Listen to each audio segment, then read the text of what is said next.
Eh, ¿Le parece si es que grabamos la Claro, reunión? claro, claro, Sí, con todo para gusto. poder tener como más fácil sistematizar y luego poder hacer los acuerdos y cualquier cosa, ¿cierto? Sí, genial, genial. Creo que, Sí, está muy ya, bien. creo que ahí le sale a usted también el autorizar la grabación. ¿Y está grabado? Sí, estamos ya. Sí, sí, ahí dice, está muy Ujú. bien. Acepte, Ya. espera, dice, a la asistente, aceptas que esté gracias. Sí, sí, por supuesto. Sí. Muy Ya. bien, bueno, Ajá. gracias.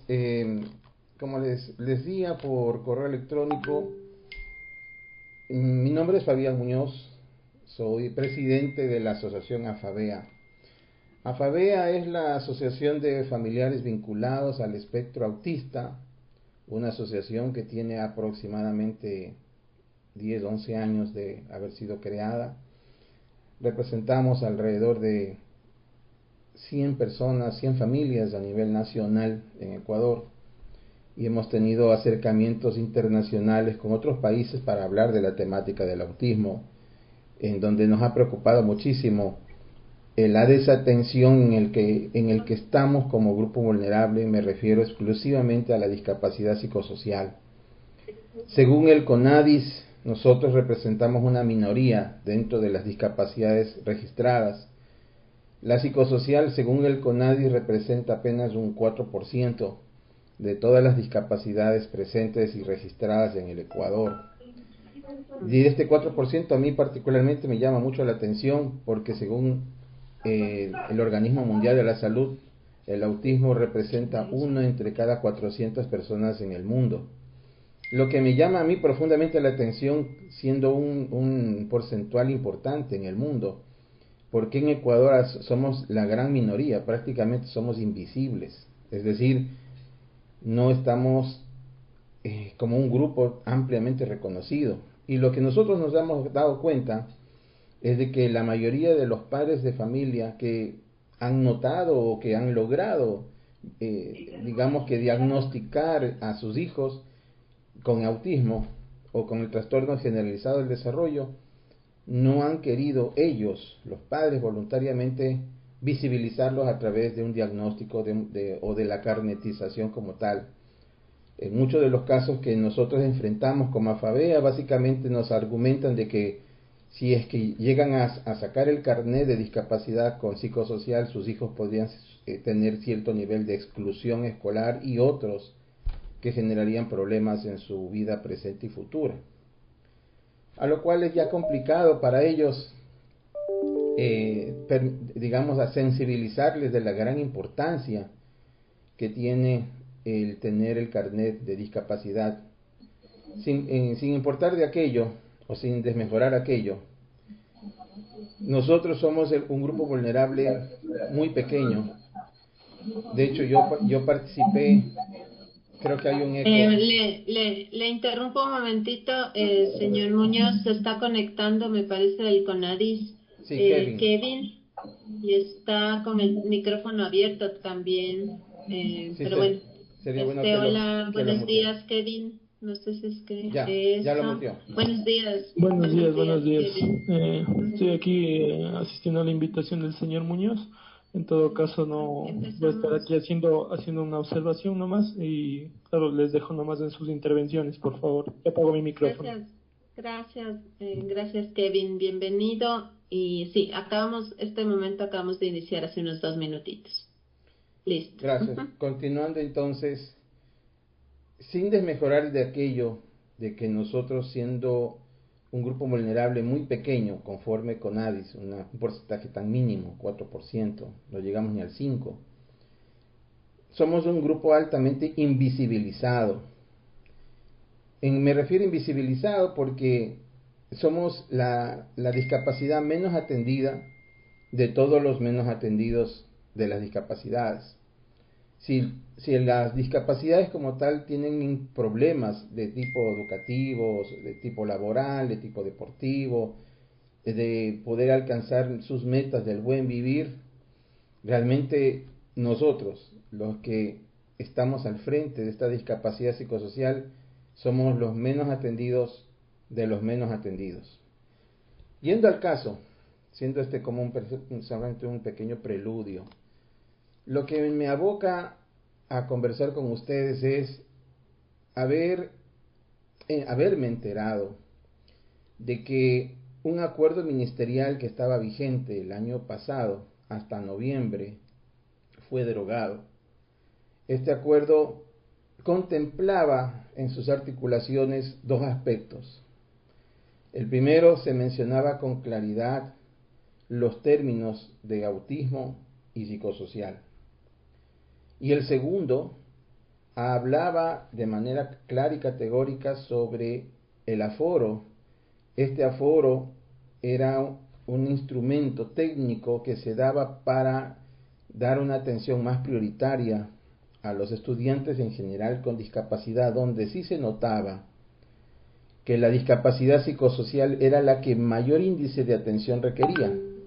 Me refiero a que en ese acuerdo se hablaba de que el aforo para una persona con discapacidad psicosocial que estuviera presente representaba 5 estudiantes regulares, es decir, si el salón tenía 40 estudiantes, que se supone que es la norma máxima de estudiantes por salón, si existía un estudiante con autismo, este representaba 5, lo que quería decir que el aforo debe ser 35 estudiantes por salón.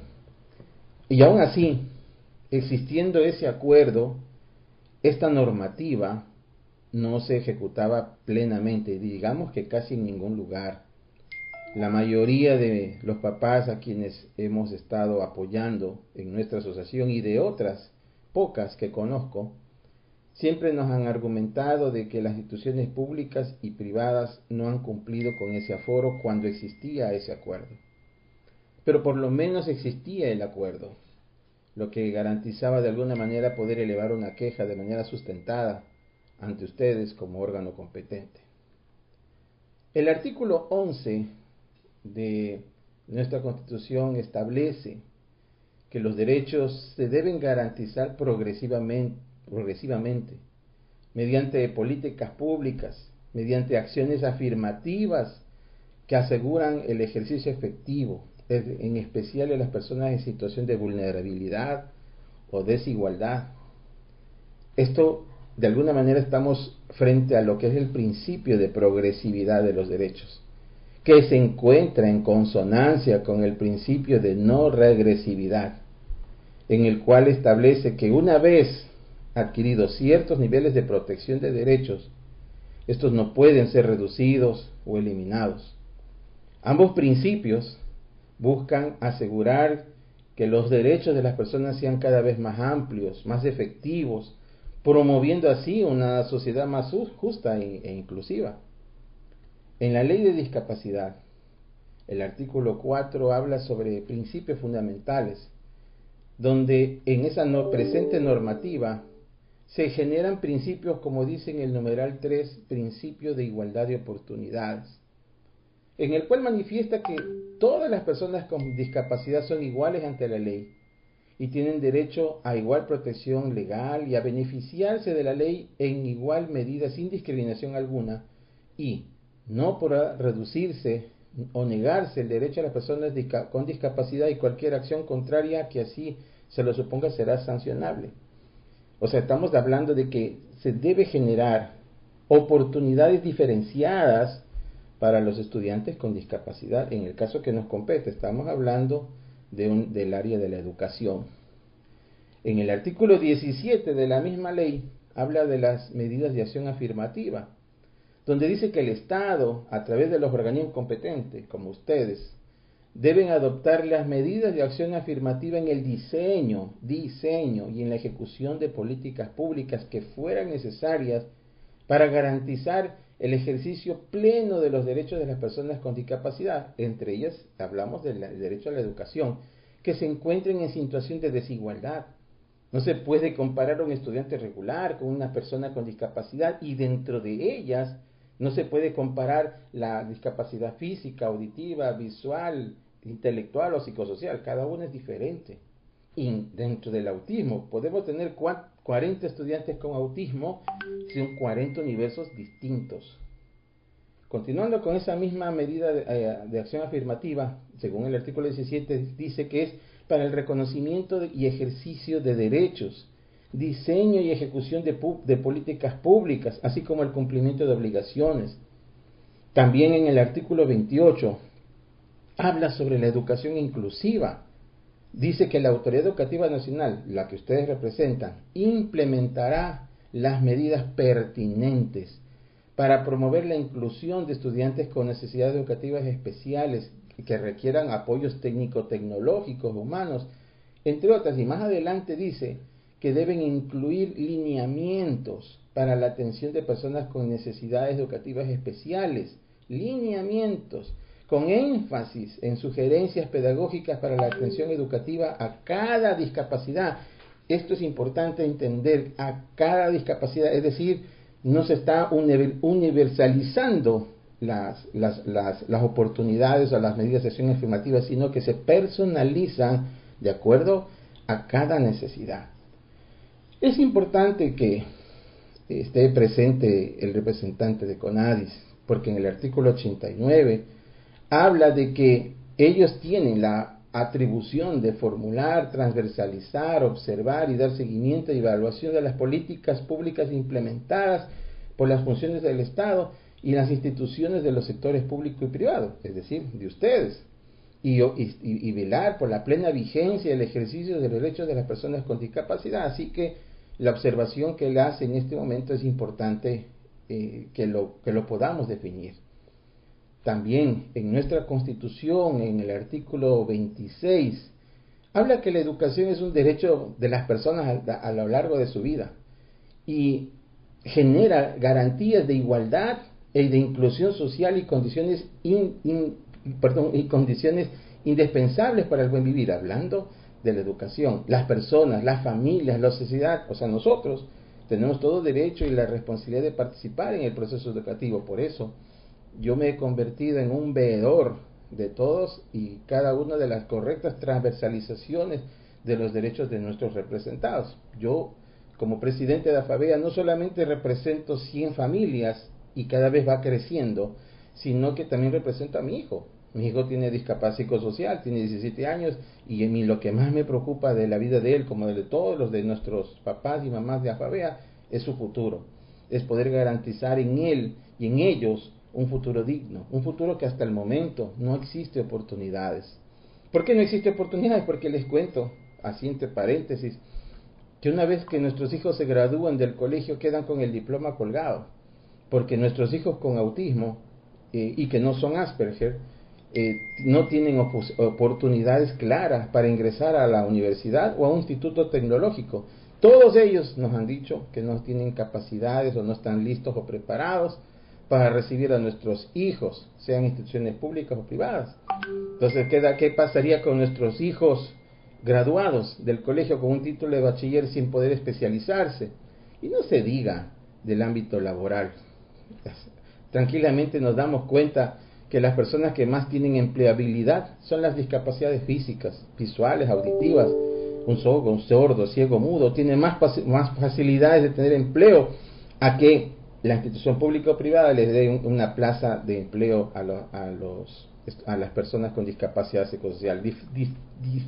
Sería un milagro poder ver a una persona con discapacidad psicosocial al frente de un trabajo en algún lugar. Difícilmente, salvo que sea Asperger.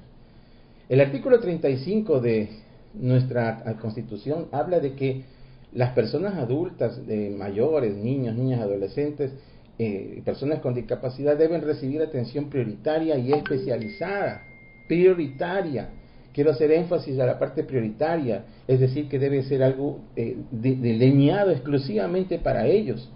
El artículo 47 dice que garantizará el Estado esas políticas de prevención para estas discapacidades en conjunto con la sociedad y la familia. En el mismo artículo 47, numeral 7, dice que el Estado garantizará su educación dentro de la educación regular. ¿Por qué quiero hacer énfasis en eso? Porque la mayoría de ocasiones los chicos con autismo son llevados, obligados prácticamente a que se vayan a una institución especializada, cuando muchos de ellos tienen la oportunidad o tienen las condiciones, como es en el caso de mi hijo, de tener una inclusión regular. Pero las instituciones fiscales o particulares tratan de esquivar esa responsabilidad, dicen no estamos listos, no estamos aptos, no tenemos condiciones, no sabemos qué hacer, pues lo mandan a una institución especializada, cuando el Estado garantiza la educación regular. Los planteles regulares, dice esta normativa en el numeral 7, incorporarán trato diferenciado y los de atención especial a la educación especializada. Ahora, este acuerdo ministerial, o mejor dicho, ¿cuál es la relevancia que tiene el acuerdo ministerial? El acuerdo ministerial, en general, tiene como objetivo regular asuntos concretos dentro de cada ministerio. Un acuerdo ministerial es importante por varias razones. Bueno, menciono uno, que es la regulación específica. Los acuerdos ministeriales establecen normas, regulaciones específicas dentro de un ministerio o una entidad gubernamental.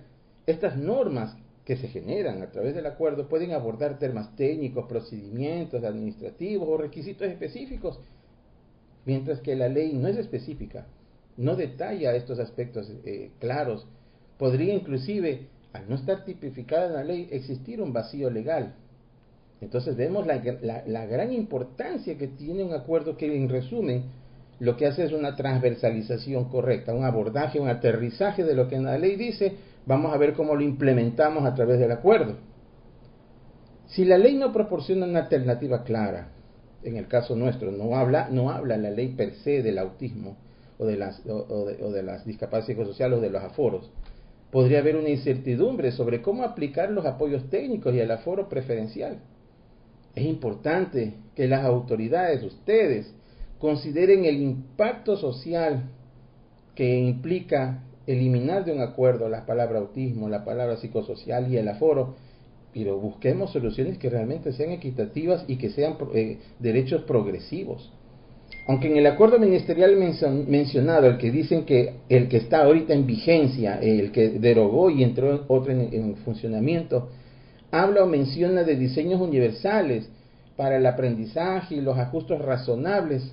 Debo señalar que es importante que estos conceptos no son equivalentes a los términos psicosociales y autismo, no lo son. Los términos específicos, autismo, psicosocial, son necesarios que estén explícitamente colocados en los acuerdos para garantizar una atención adecuada y personalizada para nosotros como grupos vulnerables. Los términos psicosocial, autismo, complementan los conceptos anteriormente mencionados existentes. El diseño universal y los ajustes razonables son marcos generales, mientras que los términos específicos abordan necesidades particulares, como ya lo he mencionado, de acuerdo a la ley. Mantener los términos y los aforos preferenciales es fundamental para garantizar los derechos y la equidad del acceso a la educación. Por todo lo que le he mencionado de forma clara, precisa, concisa, lo que yo estoy simplemente solicitando, en una forma muy comedida, dialogando con ustedes, es de que se revise ese acuerdo, el que entró en vigencia, y ustedes mismos se den cuenta de que ese acuerdo, primeramente, no fue socializado con los que nos afectan, a nosotros nos afecta como grupo de discapacidades, y no solo a nosotros como discapacidad psicosocial, nos afecta a todos, a todos. De hecho, si ustedes ven en mis canales de redes sociales, que yo manejo TikTok, manejo Instagram, se dan cuenta que al menos en TikTok hay alrededor de 300 personas que se han quejado sobre esa misma vulneración, personas sordas, ciegas, mudas, entre otras discapacidades, que están totalmente inconformes con que el nuevo acuerdo haya quitado el aforo, al menos el término de aforo.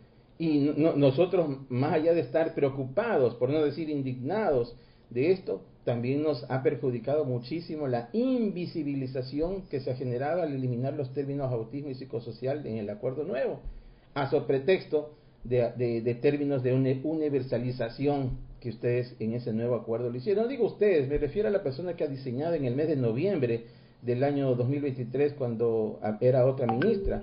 Realmente yo no sé en qué cabeza la ministra Brown firmó ese acuerdo o autorizó la publicación de ese acuerdo sin previamente haber socializado con nosotros, con los grupos vulnerables, de haber puesto un diálogo, conversar, mire, vamos a hacer esto, ¿qué les parece? O sea, muchas veces hablan de nosotros, pero sin nosotros. Ese es un gran problema, que se toman atribuciones de querer supuestamente mejorar o aterrizar de mejor forma los derechos, la ley, pero lo que han hecho ahora, con este acuerdo, al menos de los que he visto, me tomaría mucho tiempo revisar todos los aspectos, todos los otros acuerdos en otras áreas, en otros ministerios, pero yo, particularmente, cuando me doy cuenta de algo, inmediatamente reacciono.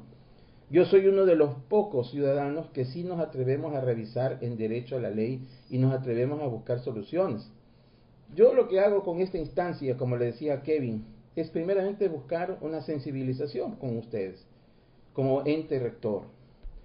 Pero supongamos que ustedes, a veces yo noto mi apreciación, que a veces creo que como que entre bomberos no se pisan la manguera, y a veces terminan diciendo todos los del Ministerio de Educación, todo está bien, no vamos a contradecir lo que dice el uno, lo que dice el otro, todos pongámonos de acuerdo y todo está bien, lo que dice el ciudadano no es correcto.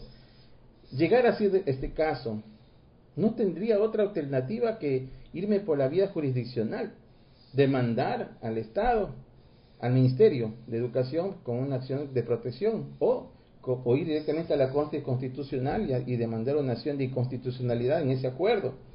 Pero no quiero llegar a eso, que lo puedo hacer, tengo toda la plena capacidad, tengo toda la forma, la jurisprudencia, tengo armado todo el estudio.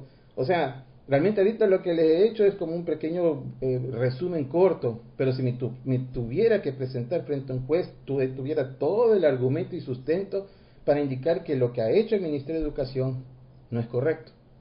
Pero creo yo que conversando las cosas se pueden solucionar. Creo yo que para eso están ustedes. Ustedes, para estar allí, en ese cargo, en ese ministerio, es porque son sensibles con la educación de nuestros hijos. Es porque ustedes quieren hacer algo distinto por el porvenir del país. El futuro del Ecuador está en las manos de nuestros hijos. Y mucho más si damos oportunidades a nuestros hijos con discapacidad. Mucho más si damos atención a los grupos invisibles, como somos nosotros, los grupos de discapacidad psicosocial. Quisiéramos que realmente tuviéramos más oportunidades.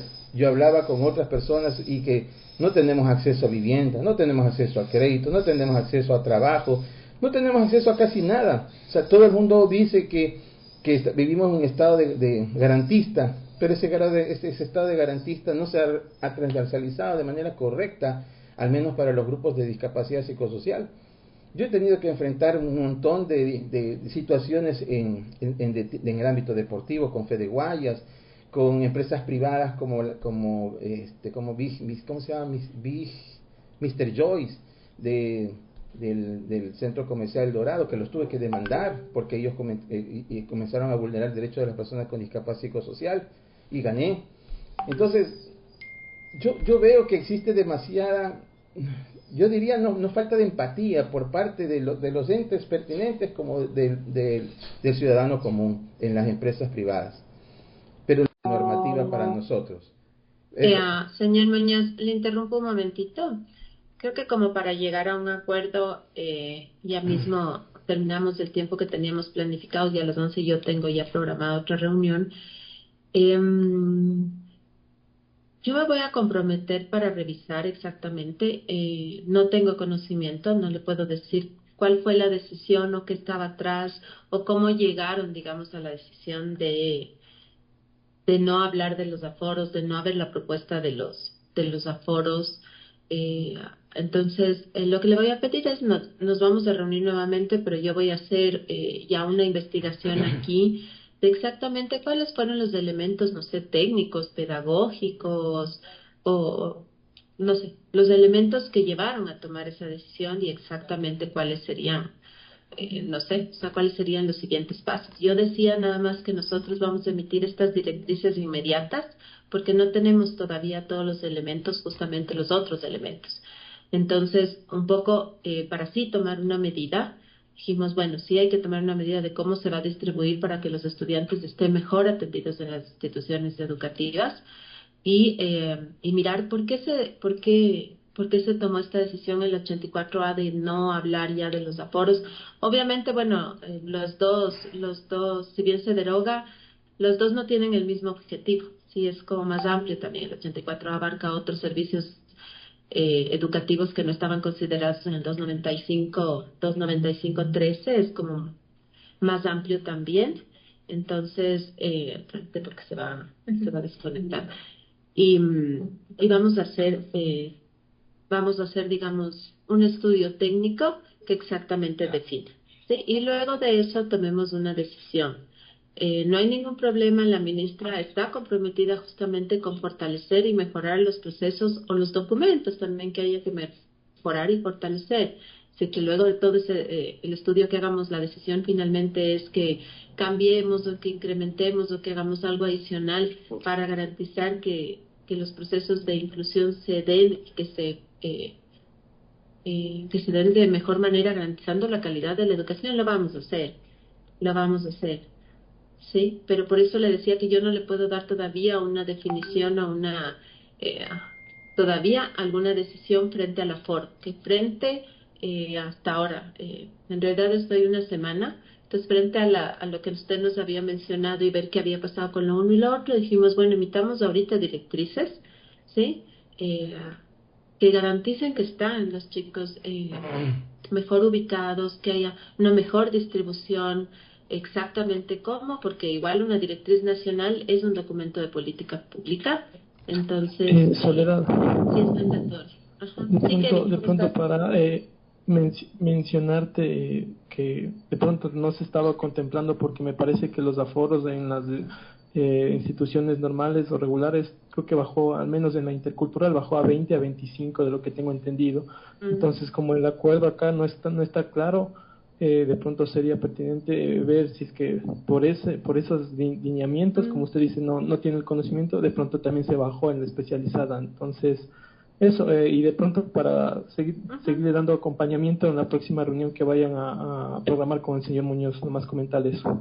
Claro, sí, por eso decía, el compromiso finalmente es emitir estas directrices. Vamos a hacer estos lineamientos pedagógicos en los cuales ya nos comprometemos en contar con la participación de AFABEA, y bueno, no solo de AFABEA, sino de otras asociaciones, evidentemente en coordinación con el CONADIS, con las federaciones que también tienen o conocen otras asociaciones, que sean partícipes, mientras vamos a participar más con ustedes, sujetos de derechos, familias. Vamos a tener unos documentos que respondan a sus necesidades específicas, y frente a lo del aforo me comprometo a hacer averiguar un poquito cuáles son los elementos, por qué se tomó la decisión, reunirnos nuevamente y ponernos ahí sí ya en conocimiento qué es lo que nosotros definiríamos en función de este elemento. Usted sí tiene ya el correo, creo que estamos ¿no es cierto?, en contacto. Igual estamos a las órdenes, así que creo que eso también yo valoro y agradezco, porque creo que el mejor camino es poder sentarnos a conversar y a dialogar. O sea, creo que ese es el mejor camino. Más bien estamos abiertos a poder seguir conversando y dialogando, y poder planificar que estos encuentros, con lo que tengamos que hacer, pues sean permanentes y podamos estar en comunicación permanente, porque el diálogo es el que nos va a permitir construir y mejorar, que ese es el objetivo, mejorar las condiciones y mejorar la calidad de la educación. Y que los chicos, como yo decía, no es de estar adentro, es aprender, es desarrollar, es crecer, es salir con esas habilidades para, como usted bien mencionaba, para la vida y para el futuro. Entonces, en relación a eso, ese sí es el compromiso, y pues ahí sí, el compromiso también de hacerlos partícipes de todas las actividades o de las construcciones de los documentos que vamos a tener.